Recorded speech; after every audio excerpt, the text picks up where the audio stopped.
amelioration, or at least some sort of addressment to this sort of issue. This is the wealth disparity that we're seeing the world over, and particularly concerning us, that's happening to go and become even more prevalent in Western liberalized democracies, with the focus on individual success versus group efficiency and group wealth. This is something that we believe is a policy that's negative. It's a policy that leads to inequality. It's bad morally, and we believe that supply-side economics is bad economically. We should go focus on having governments have a more demand-side focus on both of these levels. We believe that legacy should not be the cost of it. We believe that legacy is a small price to pay when we're talking about the ability to establish sound economic philosophies, as well as a moral imperative that governments have to do service to their people, rather than just to a few. And we believe that those privileged few, that 1% that holds 39% of the world's wealth, that 10% that holds 87% of the world's wealth, we see that their time has come to an end. The way that we can manage this is we say that we need to end inheritance as a model of wealth retainment and containment. We think it's been historically bad, and it's only been a measure to ultimately entrench power in the hands of the wealthy, while disillusioning the poor and telling them they have an opportunity to generate generational wealth, while being held down into these categories where that is actually nigh on impossible. At the point where we see this, we see that this is a serious problem. We have a model to deal with this where we would ban all inheritance. Now, in the way that we're going to do this, we have a four-part plan to address this sort of thing. So number one, upon your death, your assets are going to be seized by the state to fund public works. The way this is going to work is that they're going to take all assets that you have with a small provision to have some sort of items of sentiment, that we will call it, some sort of heirloom or some sort of thing that maybe like your grandfather's pocket watch when he came over to America that stayed in your family or something like that you can prove that has some sort of sentimental value to your family that will not be seized and could be cast down. All cash assets, property assets, will be seized by the government and liquidated, and ultimately then that cash will then be used to be put into social programs around that person's locality or in that person's general geographic region by the government, either if it's either national or local. In a minute. When we're talking about this, we're also going to allow for life insurance policies to still exist, so the wealthy will be able to take care of their families and maybe not ruin for all these sorts of issues where maybe someone is left twisting in the wind when their significant other or somebody providing for them dies. And we will also be subsidizing life insurance for the poor in these same sort of dire situations would be made worse. Ultimately, we believe that that's really the only real moral case to have inheritance, is to be able to provide a certain sort of stable standard for the people that depend on you in order to live off of. We think that life insurance is a perfect amelioration for this, not necessarily we need legacy in these sorts of ways.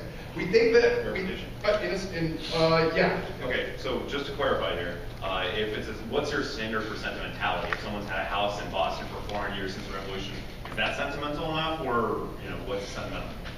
I think that ultimately sentimental items can be determined as a thing of scale. We're talking about the house in Boston; they've had it for 400 years. Ultimately, I think that can be a sold asset because it's significantly expensive enough to be able to provide for some sort of pernicious expense for social good. We're talking about items that we're talking about like wedding rings, small personal trinkets that just have some sort of emotional value to it. I hope that doesn't become the debate. That would be ridiculous. Now, when we're talking about these sorts of things, that really we have two principles that we would stand on that really kind of forward this debate. Number one, classifieds are becoming too extreme and are becoming unmanageable by governments and really unsupportable morally and economically. And two, that cultures and community are essentially a reflection of government policies that then build those cultures. And I'll get into those right now. So number one, essentially when we're looking at these things with the class divides, there's two reasons to really oppose class divide.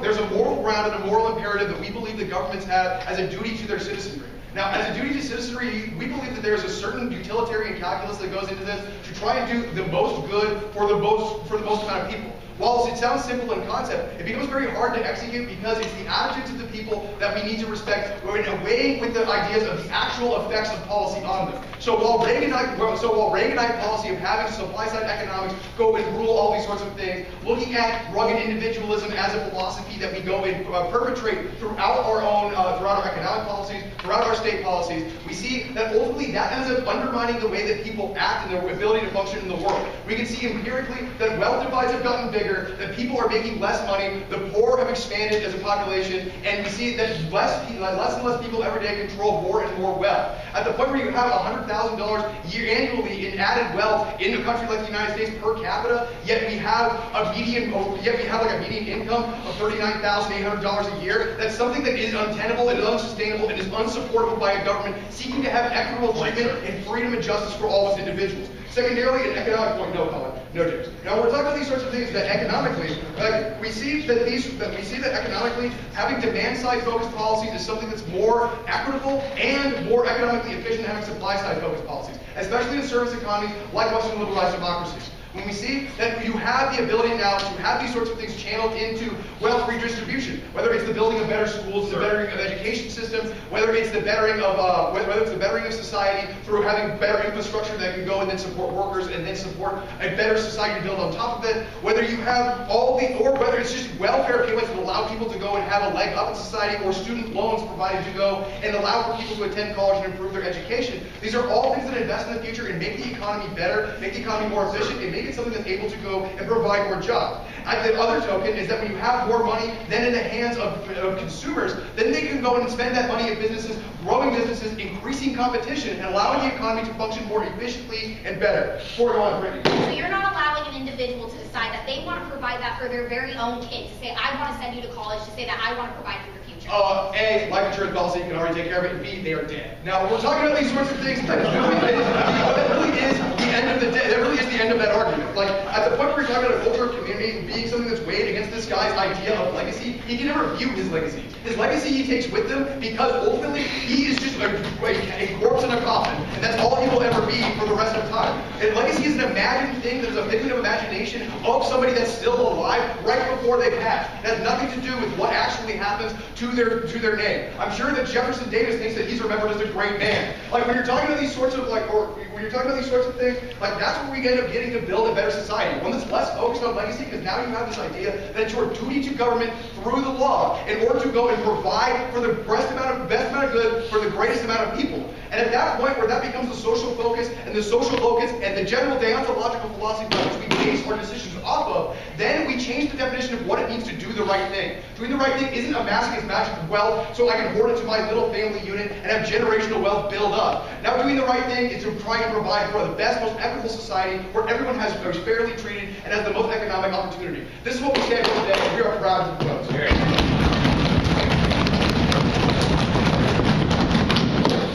I'd like to take the time to try to clear all citizens take the floor.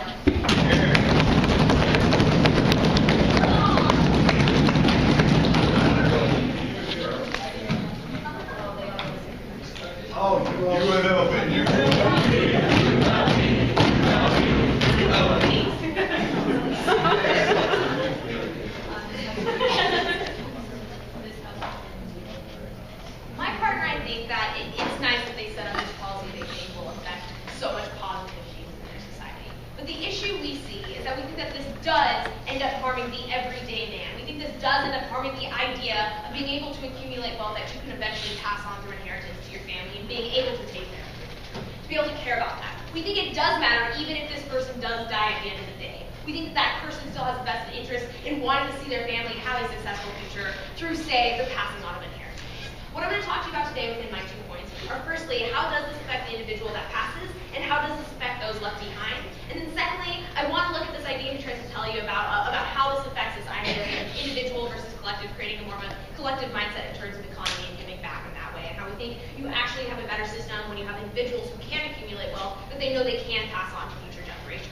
But before I get into that a little further, I'll look at what we hear coming out of the Prime Minister today. So he talks to you about the wealth disparity that we see occurring. First of all, we think that if you have wealth already, that wealth can be passed on in a multitude of ways. That wealthy are still going to stay wealthy. We don't think that that fixes this way in any way. We think wealthy people also find a manner of ways to get out of these types of situations legally so that they can still accumulate wealth. We think that this does end up harming individuals who can't find a way outside of this inheritance system. It ends up harming the everyday man who maybe does want to make sure that his money, that his inheritance, that he has worked for his entire life passes on to those future generations that he cares so deeply about having a successful and secure future going forward, even after he passes. We think that's essential to this debate. He talks about how this type of economy is better because you have this idea of the collective giving back, that people don't try to accumulate and hoard their wealth. Instead, they realize they're giving back to the rest of society. We think this disincentivizes people actually actually trying to hold on to wealth, actually trying to build up more in terms of what they keep with them. We think that that's problematic. We think this actually leads to more issues within the economy, leads to more issues overall for these individuals who may want to do the idea of being successful and making more money and having that to give on to their family. We also think that you can say that that 400-year-old house that's in that family is extremely important to that family. We think a lot of people do think that passing on your home is one of the most important things you can do to the rest of your family, because the home is where you grow up, the home is where your roots are. We think that's essential. We think that you can't just say, oh, it's just a house, it's just like a thing you live in with a roof. It's not that simple. We think that there's a lot of culture and history between a family inside a home, that they should be able to keep that and have their families inherit that for generations upon generations. We don't see harm in that. We think it's more harmful when you take away something that could be so intrinsically important to opening. Yeah, maybe it's good that we're taking away value from objects and just treating them as what they are. They're objects that you've accumulated, they're just shiny things that you fill your empty home with, and that now they can go and benefit society writ large, rather than just benefit just a small group of people. He tells you in his model that people can still keep small trinkets they think are important. He's already shown you that certain objects do have a certain intrinsic value to the individual. At that point, we think that the house is still an object that could have intrinsic value to the family. We think that contradicts what he said, if you can keep a trinket. We think that sometimes a large house can be just as important as a small trinket, not more important to these individual families. So moving into what I want to talk to with my first point. How does this affect the individual that passes? How does this affect those left behind? Because we think firstly that just because you passed on doesn't mean that while you're still alive, you don't have some inherent want to make sure your family will be completely okay when you leave. We think that part of an individual who's getting ready to say pass on, someone who may be older, is trying to make the decision capitalist nature that everything in the future is planned out. We think that things like life insurance can only cover so much. We think that inheritance can cover a lot more for people in that family, especially for the common day man. We think that at the end of the day, you have to realize that these individuals do care deeply about what's going to happen to their family after they're gone. In fact, we think they probably care a lot more about that than like what their personal life is like in the now. We think they care deeply about what it's like for the future of their family. They want to know that their family can inherit a certain amount of money that they can then use for their future. We think that's important to that individual. We think we should care about that person. We think furthermore, not at this time, we think furthermore that you have to think of the people left behind. You have to think about the people who are going through this traumatic experience of losing someone they love so deeply. And now they're being told by the government that everything that they have is being taken from them and given to everyone else. We think at the point where you're liquidating their assets, you're taking away the homes that they've probably lived in for 400 years, that their family is rooted in, that their caring is rooted in, that the familial system is so important to you. And you're taking away that from these individuals who have already had to deal with the loss of the person that they probably love a lot. We think at that point you're now having the government step in and tell you it knows what's best about what to do with your assets, with your family's assets, and this is a greater harm on that individual who's already dealing with having lost a loved one. We think these are terrible for these people. We think these types of people don't agree with the government. They don't want to support the government in any measure. They don't want to be a part of that type of system, and that is way more problematic than what they have on their side. Back up. Okay, so considering that wealth is accessible without inheritance, why does the emotional sentiment security of the 1% outweigh the hardships of the 99? Okay, we say though in some cases you have like families whose grandparents have the wealth and want to pass it down eventually after they pass away. We think those types of people are somewhat reliant on maybe getting that in the future for whatever their security plans are into the future. We think furthermore it is extremely important that the wealth stays there because we think it's problematic when you tell people, hey, guess what? You're not going to be able to pass this wealth on to your family, so you better figure out a way to either, if you're rich, find a way to dispose of it in a probably less positive way, or somehow find a way to transfer it in other manners. We don't think that that's necessarily a good. We don't necessarily think you fix all the issues of wealth disparity when you have the wealthy who do have options to get their money, say, outside of like a place like the United States to keep the government from getting its hands on them. So moving into this idea of how we think this collective and the individual and how this isn't necessarily a good thing. As I've already talked to you about within my speech, we think number one, this does affect the everyday man. This tells the everyday man that maybe you shouldn't be saving up for the future. You shouldn't be saving up for that rainy day when someone passes on. Instead, we think that's problematic. We think that this is a good way to support the idea of wanting to move up socially, be socially mobile for the individual. We think that's extremely important for these people. We think it's extremely important to have this idea of inheritance there, this idea of a safety measure for the individuals who pass on. We do not think that the government should sit there and tell everyone that you have to be associated with the collective all the time. We do not think it's okay for the government to step in, especially in this case, and take away all of your funds that you have worked so hard for the last 30, 40 40, 50, 60 years so that you can make sure your family was secure in the future. We think that's completely wrong. We think that's government overstep, and we think that oversteps this idea of the individual versus collective. We stand for the individual right to make sure they preserve their family's future. We stand for the individual's right to make sure that when they're passing on, they feel content in knowing that things will be okay. We think these are extremely important in this debate. We do not think that you should always side with the collective when we already state that we don't think you're going to get rid of all of this wealth disparity under their model. We think they create more harms for these people who are so important when it comes to the discussion of inheritance. Thank you. My name is Leader of Opposition. I invite the other Prime Minister to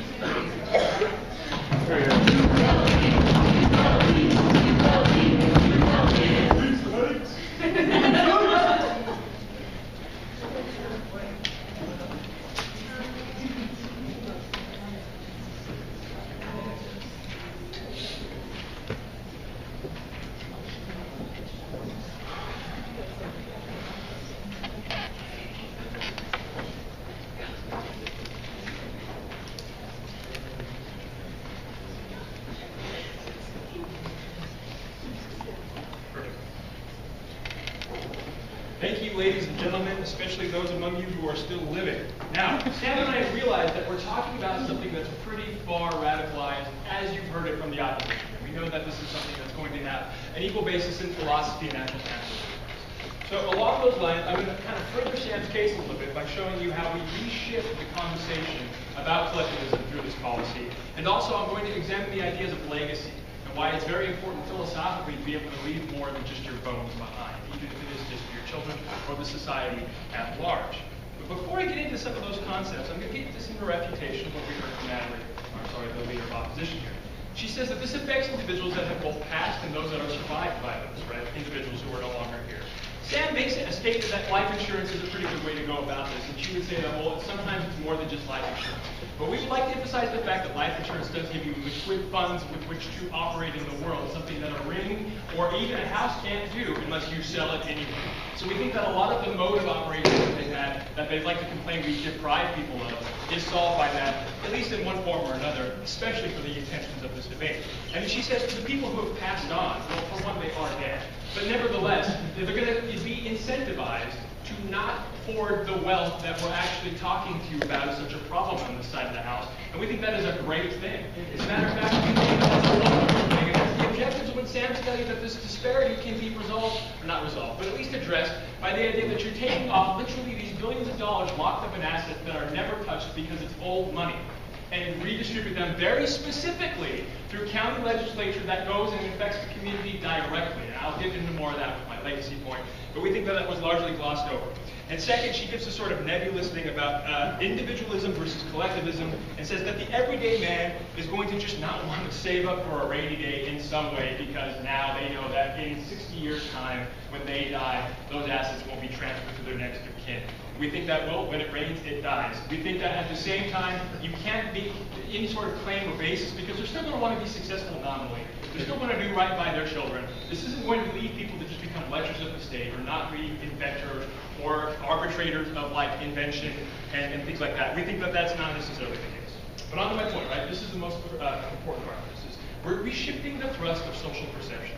And we think that we're doing it in ways that benefit the many and not just the few. Okay? Policy sets the tenor of most social attitudes and changes the larger objectives of that society in so doing. I mean, this is most vivid with the Civil Rights Act of 1964, which changed the conversation about the integration of African Americans into a society that had not accepted them up until that point. It was phenomenally unpopular at the time. It did cause a number of social unrests, but we think that at the end of the day, we can all agree that the United States is better because of it.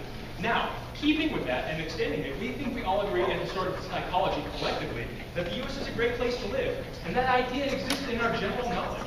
But hearing our figureheads, asking yourself why it's so great, we attribute it, perhaps even erroneously, to freedom.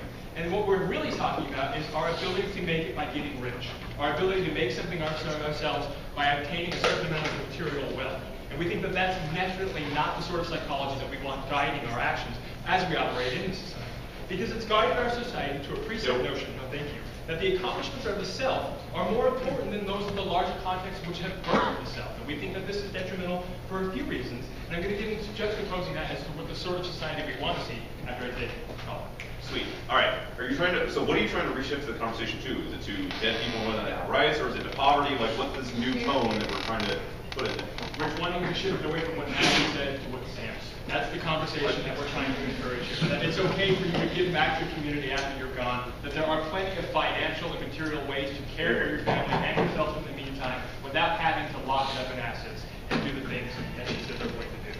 Now, the things that you see now, despite the fact that we can still concede it's a pretty awesome place to live, is that this is a far cry, as we exist today, from the policy and social structure of the 1950s, where we had much higher taxes on capital gains and much lower taxes on real work, which did encourage people to make something of themselves on a day-to-day basis, but discouraged the idea that you're going to have a tremendous amount of accumulation in ways that are not ever realized by the community at large. Our government needs them, and is uniquely capable of making this enterprise a reality by doing the things that Sam talked to you about. This is not just a nebulous idea. We understand that the notions are a little fantastic, but we understand that the implementation doesn't have to be. You're literally taking this money that is not going to be resolved by anybody other than the next of kin and redistributing it very locally to programs like charities, as Sam said, or independent programs that can be implemented by the state so that people know what's going on and that they benefit from it. And this leads into my second point, because if we're talking about these implementation programs, at the very least we've generated a conversation. But we've also started to shift through policy the idea that it's not so bad to still be an individual, successful not only in the United States, whilst also giving back to the community. But moreover, what's the concept of legacy, which kind of continues on to the point reiterated from Sam's? Unlike Elvis and Tupac Shakur, we all die at some point, right? And we think that this is one of those things that we have to honestly examine. When we do die, we leave behind then only the works that we've accomplished. And we think that it's most important, sure, that the works that were received by our direct family and friends are the most important, and maybe they are. But just because we never gave our friends $100,000, or even in cases where an individual grows up poor and their parents die and they don't get any money from it, does not mean that the memory or the legacy of that person was diminished. Why? Because it was the acts that you did and the person that you were. Here again, we've accomplished a situation where now we want to talk about our impacts after we're dead of just the individual itself. What if we're able to expand the ideas of legacy to include what you were able to do for the community? If you're phenomenally wealthy, we already started to see these sorts of things with some of the most rich among us, including Bill Gates and Buffett, right? We see that they want to give back to the community because that's what they would rather be remembered for. If they can do that, we think we can extend on this on a local basis. And then that way we strengthen the institution's legacy because you're actually doing some tangible good. All of the intangibles that they'd like to talk about, right? All of the things that make you who you are to your family, specifically to your children, but also to your friends, remain intact. Whereas the material wealth that you're able to generate can now do good to more people than just those closest to you. If we're not interfering with the nominal wealth or the nominal capabilities of somebody to be successful, and certainly not talking about their abilities to be a good father, mother, aunt, uncle, cousin, whatever, friend, then we think that at the end of the day, philosophically, we win the idea that we are able to maintain those institutions whilst also just being a general better citizen of the United States. And so if you take into account all of the things that Sam has told you, and really honestly understand that we're after a collectivism that seems radical, but in implementation is quite practical, you'll see why we are so proud to propose today's movement.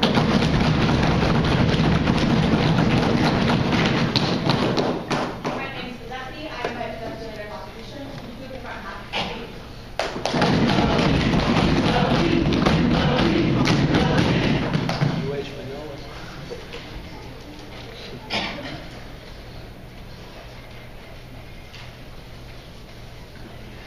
We heard a lot of evaluative terms coming out of the last speaker, like the government says that you will feel good after you die, that there's a certain right way to leave a legacy.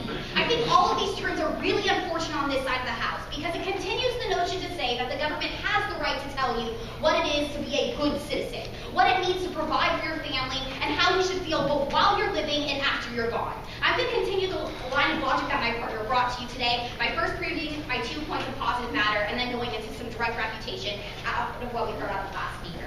The first is going to be, what is this conceptualization of class? Because they seem to think that it's just this idea that you're able to just pass things on, and for some reason people are like just keeping rings in a box. Either that, or then they go to the thrift store, not the thrift store, but they go to find out how much money they can get for it, and that's how they get it. But it's so much more. It's that of real estate. It's that of what my partner starts to talk to you about. I'll explain more of that and elaborate. The second is going to be very principally, what does it mean when the government tells you that after you're dead, your legacy is no longer? They tell you that legacy should be something that's collective collective. However, we would fundamentally disagree with this on every level. We think that every individual has the right to determine what their legacy is. And in that case, we think that if that happens to be giving your ring, giving your car, giving your house, your 400-year-old house that we keep talking about that they mentioned, I think then that's what's important. So let me go into some direct refutation. We hear that it's about benefiting the collective versus the few, and freedom, and why we see it's good, and all these things of why people see the United States as important. Exactly. Because we have the capability of saying that the government does not own everything that I have, both while I'm living and while I'm gone. That's why people choose to come here. We don't want to change that notion. We don't want to become a society which says that meritocracy only exists up until the point of where you die, and then it goes away after that. We don't agree with that on any level. And then he talks about legacy, and talks about how when you give to charity, you end up having a better legacy. First off, I think this is status quo, right? Like in a community, we tend to think that if somebody wants to give half of their earnings to a charity, you can do that now. But what's the difference? You have the opportunity. You have the choice to choose this. And on side government, they want to tell you that you have to decide that a legacy is much more than giving to your family. We think this is wrong. Before I continue, go ahead. Yeah, I don't know how that's not encouraged by this, but like ultimately what you're talking about is that all of this is worth the creation of an American and global aristocracy that controls all of the wealth versus having equitably distributed wealth that's more efficient economically and morally. You have to respond to the arguments these losing statistics. All right, thanks, Sam. So first off, let me tell you that the thing is you're not encouraging it, you're forcing it. There's a fundamental difference. Don't use that word. You don't understand it. The second is that the difference of it is what my partner began to talk to you about and they ignored and didn't understand. It's not just affecting those individuals that are extremely wealthy, because they have other methods, like putting into different bonds and funds in different countries. You see how little they pay in taxes, right? But the people that it is affecting are the poor individuals, the ones that work so hard to say that I decided to buy this car my very self and now it can't go to my children because you tell me the society is more important than the individual. We disagree with that. So let's go into this idea of the conceptualization of class, right? Because Max Weber tells us there's a bunch of things that go into this idea of what creates class. It's economic assets, it's income, it's real estate, it's stocks, it's bonds, and other forms of economic worth minus the debt. We think what happens is that when somebody dies, you then tell them that everything they worked for to create that class is now no longer. That somehow each individual is responsible to say, I'm going to determine where I am in society. The problem is what my partner begins to talk to you about, which was not understood, I'll impact it out more, is that at the point of where you're an individual, maybe you did pull yourself up from your bootstraps. Maybe you were an individual who grew up in poverty, and you worked hard to get that house that they're talking about. The government is now telling you that everything you worked for stops at the point of death. That you somehow have an inherent obligation to society to say that now I need to give to the greater good instead of working for my family and wanting to create a legacy outside of that. We think this completely goes against what they talk about with legacy. We think every individual has the opportunity to say that my legacy is more than that. That where I am in class can go to my family. We think that it gives them the feeling that Natalie starts to talk to you about. And what you're laying in that bag, and it's so much more than life insurance. First off, they talk about life insurance as if it's going to be just an abundance of money to provide for everything. There is some sort of contradiction in what they're saying, because they first started off with that this idea of passing on the rich to then go to their children of the rich. I think the fundamental misunderstanding is you're not solving for that if you're saying all of this money of life insurance could somehow solve for all your problems. If you don't agree with that, then it's what my partner tells you, in which now you're not allowing that individual, if they want their kid to go to $50,000 a year to college, they should have the opportunity to do that. Why? Because they worked for it. So let's go into the second point of the boundaries of the government. Because what type of message are you sending? You're sending the message that after you die, you are basically a ward of the state, that you belong to the state, that everything that you worked for is no longer. What then ends up happening? This idea of being able to not only provide for your family, but being able to provide for yourself is totally diminished. Every line of logic that they bring to you is something that you somehow have an obligation to give to society. We neglect that on our side of the house. Why? Because in society right now, we already have restraints for that. They act like there's no such thing as, I don't know, income tax. They act like there's no such thing as it already exists. What also exists? When you get inheritance, there is already a tax that takes away a crap load of money. I think they don't understand how this actually works. The government is already invasive in that way. What do we stand for? We stand for the opportunity in which individuals can say that I am working for myself. Not only am I working for myself, but to better my family. At the point of where the government then tells you that when you die, your legacy means that you have to be larger than yourself, we think that's wrong. Why?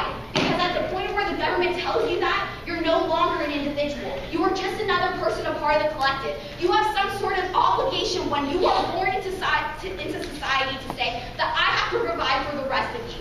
The point is that you have the opportunity to do that now. We provide for opportunity, we provide for choice. Legacy provides for that right now. But when you see that the emotional impacts my partner talks to you about, the very message and the notion of what government is saying that you are now belonging to the government and a larger society, no longer to yourself, no longer to your family, we neglect that on face value. We think for all of these reasons, because of the emotional attachment, whether it be a car or a ring or a house, because you've worked for that, because you have the opportunity to pull yourself by your bootstraps and help your children and your next of kin, whatever it may be, I am extremely proud to oppose this motion.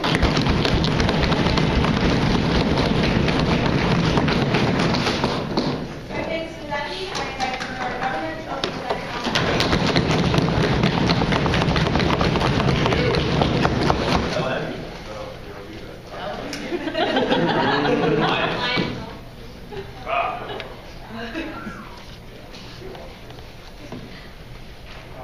Mr. Speaker, I think that there's a misconception in the opposition. They think that wealth is something that everybody has earned in their own merits. They forget that history is literally a history of oppression by some classes where when you are born wealthy, the wealth begets the wealth. The capitalist structure, Mr. Speaker, literally creates a necessity for those who have wealth and a necessity for those who do not have wealth. In America, the wealth that people have right now was built upon the backs of slaves that were forced to engage in that labor, and that dollar against the dollar that you have in your pocket. In Europe, the feudal system was built upon the backs of the serfs. All the people that are rich have at some level exploited some other people. We think that this is bad, and we think that you have absolutely no claim to the hard work of your past generations. At no point do they give you any justification for why children that have never done any work, why the children of the Rockefeller family should just inherit a corporation and be a multi-millionaire after a slap off in college. I think that the people should be rewarded when they work hard themselves. The extension that you're going to get of the side-closing government is that history is literally oppression for the individual. It forces you into a culture, it forces you into a capitalist structure that oppresses you, it rejects your freedom, and it stops you from being able to look outward to the people that actually exist because you're looking backwards at the people that you came from, and that is bad because they do not exist, Madam Speaker, and I think that when you continuously caring about their emotions, their pride, it's a bad thing. I think there are two options for people that live in the status quo. Either your ancestor was oppressed, in which case you are continuously being oppressed, number one, because of the history and the structural things that prevented you from actually breaking out of that oppression, and in the second way, because you've internalized that oppression and created a culture out of it that is harmful to you, or your ancestor is the oppressor, and that is a bad thing. I don't think that this debate is just about actual material wealth in the way you can talk about trinkets and dollars. I think this also is very important in terms of land and land ownership. Like, look at Israel and Palestine. This is literally two cultures that have been feuding for thousands of years because they both believe that their culture has an inheritance to that specific land. And the only reason that we have peace forming in the West Bank right now is because the new generations don't care anymore, and they're starting to work with the Israelis and the Palestinians that live on the other side of the security wall. They're willing to let go of their past, free themselves from the culture that is oppressing them in the status quo, and move forward because they care about the people that live across the street from them as opposed to the ones that died tens of thousands of years later.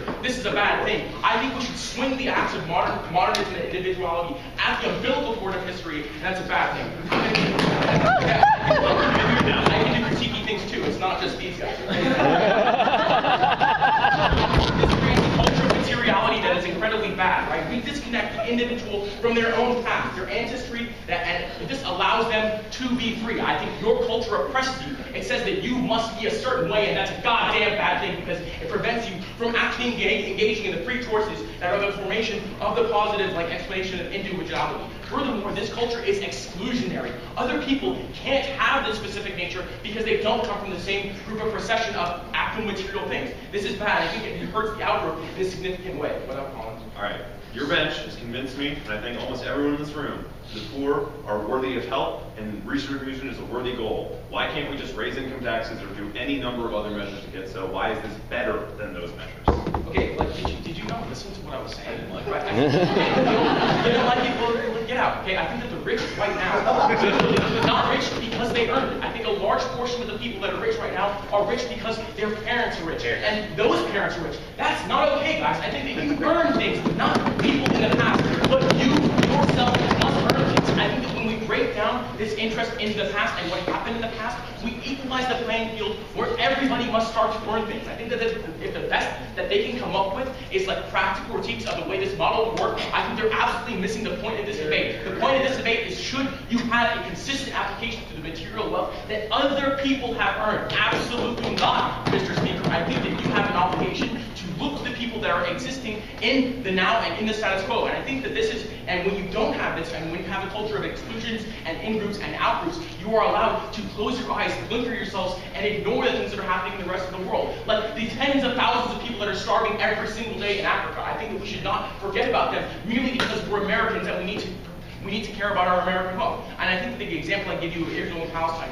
is actually an exceptional one. When we break down this like oppression of the history of ourselves, we can actually move forward and build a society because we're caring about the business owners that live like next door to us, and we're caring about the people that live like right next door to ourselves, as opposed to the people that lived in the past. I think that this internalization of the past is harmful on two levels, right? I think that when you're a minority that internalizes the fact that you've been historically oppressed, this forces you into a rejection of the society that you live in, because you fundamentally are questioning the idea that society will ever allow you to flourish. We think that we break this down when we say, like, the past doesn't exist anymore and it doesn't matter. You are no longer connected to this minority culture that has oppressed you. But furthermore, I think it's incredibly bad in terms of things like white guilt. I think that it's very difficult for people like that are white in the status quo to move away from the past, that they are only rich, they're only well educated, and they're only better off because their ancestors were slaves. I think this is bad for them, and it's bad for the minorities that were harmed in the past, right? And I think that in the status quo, we must move away from that and not continuously like force ourselves to be shackled to the yoke of history and oppression in the bad way. I think that you have no connection to the past,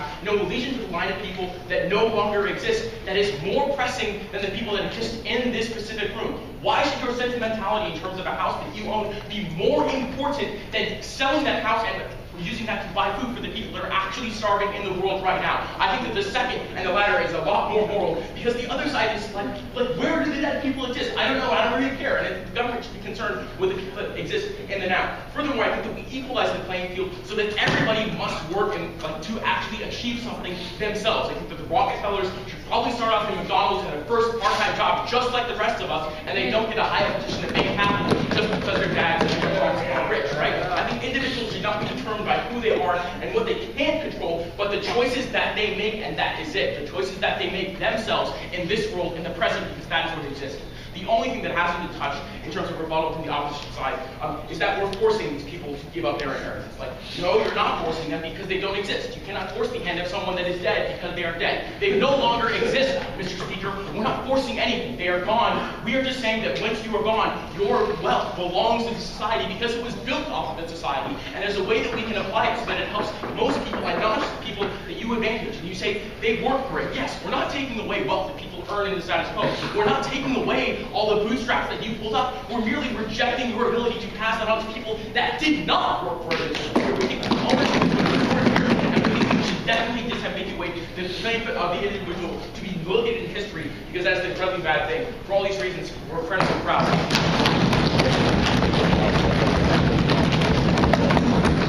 My name is Kumar Government. I call for another opposition to open case for now.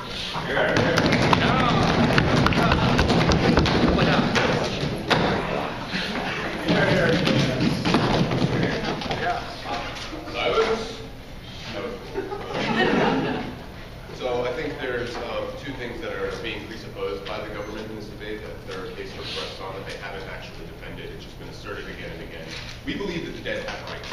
I think that's enough for us to win the debate. But because maybe you're not as abstract to care about like umbilical cords of history, we'll also give you some hard, like practical impacts of what this means economically in terms of generating more wealth intergenerationally, as well as keeping people employed later on in life, and what the motivation for that is. But before I engage in my positive matter, I need to do refutation of the top of the previous speaker. And why the top? I'm not supposed to be clashing, but your model was really bad. I need to point this out, right? First of all, you have insulated life insurance policies, which are easier for the wealthy to buy, which means that you are going to continue to have a wealth disparity between the upper and lower class, which is really bad for your ability to solve those harms. But you should also note that the totality of the case provided by opening government has a utilitarian litmus test that can be passed by other means, such as increased amounts of income taxes, or just having like a cap on inheritance at some point where you're past $10 million, you distribute it. All we got from them is like poverty sucks, but there was no justification for why inheritance is something that shouldn't have any value. We can have those alternative mechanisms, such as more income tax or cap on inheritance, that solves also the sort of vacuous references to social change that Carl talks about. They've convinced us of the harm, but not of their solution. The totality of their speeches beg the question of why inheritance is an important part of the resolution. And that's, again, why we'll talk about the rights of the dead, working later on in life. But I got to respond to Precor. And I have 6 or 7 responses to the tirade that went on. I like that you started really quiet and then got bombastic. Hopefully I'll do the opposite. So first, we think that you don't actually have a reason why inheritance is something that will solve classism writ large. That's just sort of presupposed. But more importantly, by denying the rights of the dead, you also deny the value and dignity of the historical oppression that you're referencing, right? If you don't believe in the rights of the dead, the plight that those people went through is totally diminished. So just on the face, we think that there's a tension going on here. Think about it. There's a tension between the platform that says that inheritance is bad, and then another one that says we have to care about history. Right? Precor, please. Okay, so you missed the other half of that part of the oppression where I said it's also bad for the oppressor. So we think the only way to move on from this is to start from blank, where you're only situated as an individual and your own choices. The oppressors are hurt too by this historical narrative. I'm not sure I get what you said, but what I will say is that rampant individualism is bad. Rampant individualism diminishes familial and cultural relationships, which means that there's a loss of the tie of those individuals to their history as well as to their culture, which means you probably don't care that much about Lebanese people all of a sudden. Your ultimate impact is cultural relations. But you're saying that rampant individualism can solve that. I don't think it does. I think it severs the individual. And you need to note that the arguments he's making contradicts the opening government's line that acts are more important than material, right? If acts are the only thing that's important, there's no reason why the historical oppression that people have experienced isn't still intrinsically valuable. And we indeed say it is. That's why there's rights to the dead. Lastly, all of that analysis presupposes that the model somehow solves classism, which I don't think is actually been proven in this debate. Let me talk about my stuff, some economic things before the cool. So we think that the primary motivation for people working hard later on in their life is the idea that they will give their children a better life than they themselves have. And there's an initial sort of moralistic meaning here about familial relations and how they lead to rampant individualism where you don't look out for your own children, right? Where you're insulated from that. I think this is made clear by a quick example. Think of someone who's in poverty, who's a young child, whose parents died. Right? They didn't afford a life insurance policy. There's not much capital that they're getting in terms of inheritance. And then that dude took their house, so he's got like nowhere to live now. This is really but if you don't like this sort of moralistic line, you're more calculative. We also think that inheritance is critical to social mobility between generations. Leveling the playing field isn't a good thing for social mobility. We think that inheritance is what allows us to check historical inequalities so that people who have experienced oppression in the past can now move up. It's good that, for example, minority groups leave something to their children. But perhaps most importantly, and most capitalistic, we think that the primary motivation for helping your children is what leads you, that is the primary motivation for you to continue working later on in life. Otherwise, we're in a paradigm in which you just sort of see if your lifestyle is sustainable until your death, and then you stop working, probably retire earlier. The problem is that you're most productive at the end of your life. It's when you've accumulated the most expertise in your area of specialization, where you hone your craft, where you're actually making the biggest contribution, and indeed ushering in a new generation of people within your craft, within the philosophic discipline, to be Professor Mollison. But maybe you're not into that example, so we have a different example. In the state of France, it has the least productive, it's the least productive of all Western stable economies. And we think one of the reasons for this is because they have a higher inheritance tax than the United States does, which is the most productive of economies. That means that we win within the sort of utilitarian paradigm that's been shelled out by the opening government. But lastly, I'd like to talk about why the dead have rights. This is a really important value that's not really engaged by any of the governments, to sort of presuppose. No, thank you. So we think that the rights of the dead stem from the fact that they had a life. We don't think that they are just dead. I'll explain that in a little bit. But an example of the fact that you have rights beyond your death is that you get to shotgun how your body is going to be disposed of. Poor word choice. For example, you can select cremation, right? Or whether or not you want your body to be donated to science or necrophiliacs, for that matter. What follows from this? What follows is that we do not locate rights in the body. Rather, it's located in your identity. It's located in the interpersonal, historical, and social relationships that you have. We think that the dead need need to be included within a utilitarian calculus. You're losing rights diminishment, and there's a lot of dead people, so that's probably a big impact. Your rights are anchored in your identity and personhood, not just your body. I think, contrary to them, that Socrates, in some sense, is still alive, right? I'm being ushered into a discipline by Socrates. There's a will that transcends your body, and we choose to recognize it. Now, the lizard brain, real quick. Hegel, in the Phenomenology of Spirit, is really good on this question. He has a whole chapter on Antigone and death rights. And the argument he makes is that giving the dead rights is the backbone, it's the initiating gesture for historical and social continuity, that our society, the wholeness, only has stability because we care about the dead and continue to respect their wishes. Or you could just roll like Kill Cup conservative argument, you should respect the dead. Like you shouldn't get weird in cemeteries, you should care about your grandparents still, and we should care about the historical traditions of which we are a part, and not be random individuals that are just trying to like do whatever's most fun in an imminent sense. We think legacy is not imaginary. Legacy is critical to social fabric and meaning. But if you don't buy that, it's a good thing we win in the economics debate. I'm done.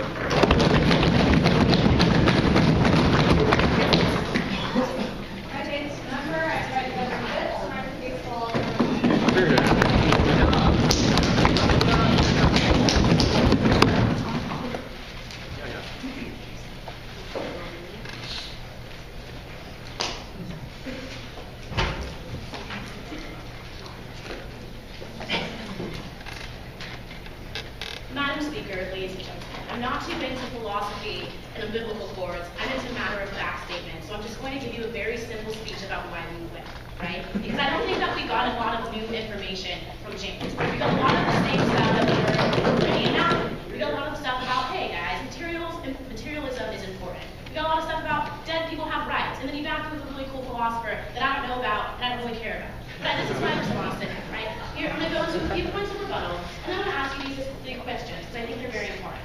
Is inheritance necessary for wealth and success? Where does this inheritance come from? Why is it so important for the government to take it away? Before I do that, let me talk to you about a little bit of rebuttal. Yeah, okay, we think it's great to respect the dead. We think that, sure, to some extent, dead people have rights. But we don't think that those rights get to ever outweigh the rights of the people that are living here and now. We think that's something that is even more important. Is yes, dead people have rights, and they definitely do not have rights to inheritance that they do not own. Krieger explains to you about where the inheritance comes from. I don't think the plantation owners have rights to the money they made off the backs of groups that were highly exploited. Secondly, we would say his other response, kind of response to Krieger, is he says that we're not solving for anything, right? Like we're not solving for systematic injustices, and we're not solving for all these things. We never said that we were, but we said that this is a hell of a way to start, right? We said that this is a hell of a way to make a really good impact on injustices that we have. Because in the status quo, when we see economic injustice, we solve for it, right? Like that's why we have reparations for certain groups of people, except the black folk. That's why when we see things like gender pay gaps, we start enacting things like the Libby Ledbetter Act, right? Because we think that economic injustice is generally a bad thing, right? And he concedes the Israel and Palestine example of how forgetting about the past is actually leading to better things because he never refutes it, right? So no, let me go into, but let's go into his extension for a little bit. No, thank you. So he talks about what about the inheritance for the poor, right? Like if a poor guy leaves the other poor guy a house, you take his house away. One, we think there's a social safety net, but two, we think that the larger debate is happening around the 1% that is leaving everything to their another 1% constituents. We don't think that's what's happening here. Secondly, he says that inheritance provides a check against history. Well, and he went into a whole dialogue about that. I don't think that matters at the point where the inheritance is not theirs. But also, he tells you that you start making the most of your wealth at the end of your life. We think, sure, that's okay, that's fine. But one, we tell you that the wealth that you're getting your wealth from didn't belong to you in the first place. But two, we're telling you that there's other ways to include your family into your practice later. You can have job openings for them, when you get, after you die. We don't think that you necessarily need to leave them a bunch of money that isn't theirs. So thank you. Secondly, for the France to US example, we don't think that correlation is equal to causation. We don't think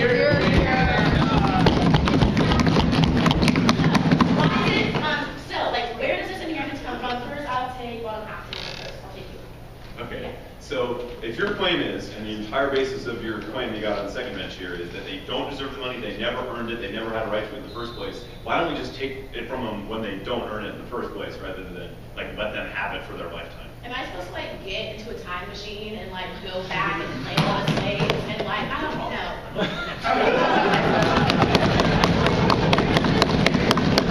Like, we've already told you that this inheritance that they're getting, like most of the 1%, like let's kind of look at what they look like. No offense, white guilt, it's bad. He handles that. They don't respond to it, right? Like, where is it coming from? It's coming from the exploitation of other groups, right? It's coming from the work that Native Americans did. It's coming from the work that the black community did. There is a real impact here that a black middle-class family can be working just as hard as a white middle-class family and still be making 20% less money than them. Like, that's the problem. This equalizing the playing field in a good way, they don't respond to that, right? We think that this racial economic injustice has sustained and created real impacts that are lasting, and that this is a way to start to break that down. No, thank you. So why is it so important for the government to take that away, Madam Speaker? Because it's important because, one, we think that in all, history is oppressive, and it's something that is internalized both for the inheritor, which they don't respond to, and for everyone else. We think that first, right? Like we think that in the long run, white guilt is like a really bad thing, right? We think it's really bad that people are continually inheriting wealth from the backs of from plantation owners that were earned on the black backs of slaves, right? Like we think that plays into the white guilt narrative. We think that creates more long-term harm for them, right? Like they should have access to wealth that they earned themselves and not have to be tied to the wealth that was created off the backs of exploitative factors. But furthermore, we would say that for everyone else, like and within the example my partner gave you in the black community, but even in the Israelis and the Palestinians, right? Like if we took their line of logic, the Israelis and Palestinians would just continue to fight each other because all the dead people would really want them to because they own that land. We don't think it's right. We think that moving forward and kind of forgetting about the past is kind of all, and not like forgetting, like come on, but like all like moving forward in that way and making it so that we can move forward more peaceful things, more progressive things, it's always a good thing. But yes, Brittany. Okay, one, you're not solving for inequality of pay. I don't know how you're solving for that. But the problem is that you say that the dead people don't outweigh the people that are here and now. So you're saying the family that is living shouldn't be able to be outweighed if they give that money to them. They're living.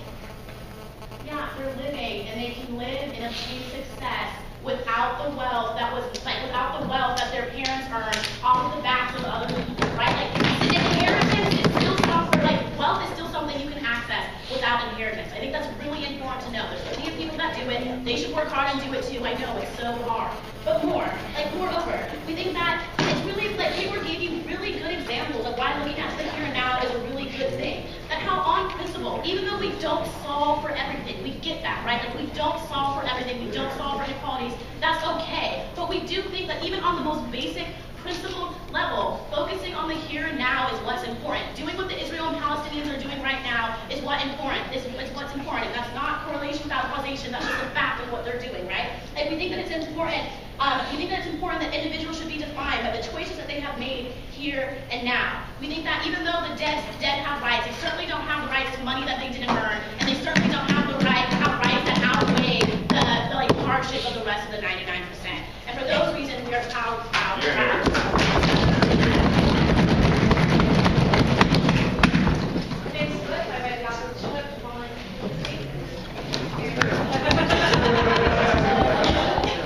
We got two little things we got to deal with free speech first before we get to anything big, so I'll get to it in a second. Little things first. One, she makes a debate theory argument. She said, wow, what these guys said sounded like what these guys said. I'll give you three circumstances you should make a debate theory argument. One, when it's your own team. Come on, guys. Two, when you're wrong. They didn't provide any justification whatsoever about why the dead have rights. They said that people have rights and are motivated in their lives. We see that these rights happen in perpetuity because your personhood is not like finite and defined rights. Moreover, we give you productivity arguments about economics. Moreover, we give you more detailed explications of how people can't afford life insurance and how intergenerational wealth is necessary for mobility. Third time not to make a debate theory argument is when you commit a huge flaw in debate theory in your own speech. Three speakers up here, that is these three, said the dead have no rights and are afforded no consideration whatsoever. Brittany, in two separate sections of her speech, says the dead absolutely have rights and it has some value, we just think it outweighs the value. This performative contradiction is not just a reason you should drop them because they made bad debate style. It's because the actual strategic value of it is a huge problem because it concedes the fact that the dead have rights, and the fact that the dead have rights means that you need to weigh it against their impacts and harms. Remember, they have to defend eliminating the institution of inheritance. We don't have to defend on our side of the house infinite inheritance for everyone with no restrictions whatsoever. Let's say put a cap on it at $10 million. You can't do anything more than that. We've already given you this example. Sorry, guys. You had your chance. Okay. Other thing that needs answering here is this point that became clear in Brittany's speech, that the reason we shouldn't allow people to inherit money is because they didn't earn it. They have no entitlement to the money that was made off the backs of slaves. Here's the problem. Their solution to this is, then we're also, in order to deal with this problem, let's throw out the wealth of every person who did earn it in order to achieve this ends. And what I would propose a better means to achieve this ends? Reparations. We go to every person who's the descendant of a slave owner, we take their money, and we give it to the descendants of slaves, and we rectify for that. We take money from people who don't earn it. That's the answer. They need to prove that their case matches the advocacy they're giving. And that's a big problem that starts on proposing opening government, and it's something that I'm going to talk about right now. I have two big things I want to talk about today. You want to use it now? Yeah, I really do. Okay, so one, if we could take it away from people who didn't earn it, like you're conceding that you're conceding your whole dead have rights point. But when I said dead have rights, that was an even if scenario. So even if the dead have rights, why does that outweigh the rights of everyone else who aren't able to access that wealth? Oh, I'll get rid of that. But on the first one, the idea that we can take it from people who didn't earn it, again, there's no answer for why we have to take money from all the people who did earn it just to get this. And there's no answer to my idea that reparations are an adequate response to the exact same thing, where we should seize assets that people won or got by criminal means, including slavery. This answers your question. But the reason it answers your question is the biggest problem we have with opening government. That's the first thing I'm going to talk about, which is does the warrant for all their impacts exist? Because their argument throughout the bench in the first half is we need solidarity with the poor, we need redistribution. Three-quarters is this redistribution is going to erase the ugly scars of history. What's the warrant that you need for either of these arguments to make sense? It is the fact that it erodes and breaks down social structures which are hierarchical and keep the wealthy wealthy and keep the poor poor. They needed to prove that in this debate. And they needed to prove that not only do they do that, but there aren't alternative mechanisms that aren't a lot better. So we first of all said, let's just raise the income tax massively and have it be massively progressive. Don't tax anyone who makes less than $100,000, tax people a ton who make more than $1 million. Whatever you need to do, this has the same redistributive mechanism, but it does not erode the rights of the dead, and it does not erode the productivity people see later in their lives, which is the other big extension that was literally not answered out of government whip. No thanks, guys. The other thing, though, that's an issue here is they need to prove that even if the alternatives were all equal, that their system leads to any efficacy in this class structure. We give you a ton of reasons to believe why it wouldn't. Opening government said that life insurance doesn't provide enough to cover for most people. We told you the only people who can afford life insurance are the wealthy people themselves. So who is giving money to their kids on their side of the house? Anyone who can afford expensive life insurance is totally fine. And the wealthy people pass on wealth to their sons and daughters, and they're just fine passing on wealth just through a different mechanism than the one that they happen to offer you.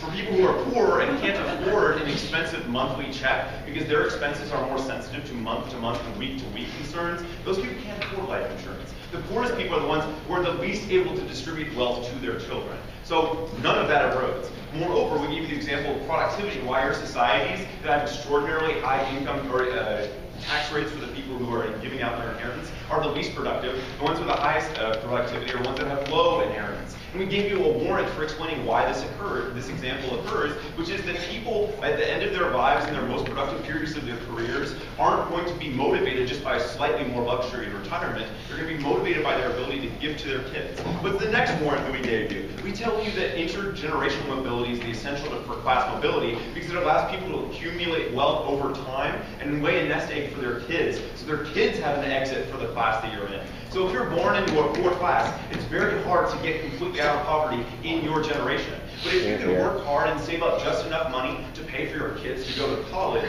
and then leave that later in your life, then at that point, that person has an ability to exit poverty. That's why we said it's really important to have intergenerational mobility. No thanks, guys. So that puts to the point where they don't actually get any of the solvency they seek. Creeper says we're going to heal the wounds of history. But here's the problem. What James tells you is you're negating their history of their oppression, which we think is ignoring their oppression, which is a problem. But we also think that you don't actually get any of it because you're not breaking down the structures of wealth, because you're opening, admittedly, this is a terrible model, I totally agree with you, allowed for life insurance policies that allow the exact same impact, but even more elitist. The other thing that we talked to you about today is about the rights of the dead. And why is this important? Because 3 speakers on government said they have no rights, and that's why we outweigh. 1 speaker says they have some rights, but how does it outweigh? We'll tell you how it outweighs. Because we think that their personhood has the ability to do with their possessions as they see fit, at least a little bit. Certainly they don't have 0 rights vis-a-vis the state, and that's why we support on our side of the House, have an inheritance tax, have a cap on inheritance, but saying that they have no right to inheritance implies a 0 right of death. That's why we needed to prove that there was a 0 right of death, and that's why Brittany's contradiction was such a huge intellectual, not just strategic problem.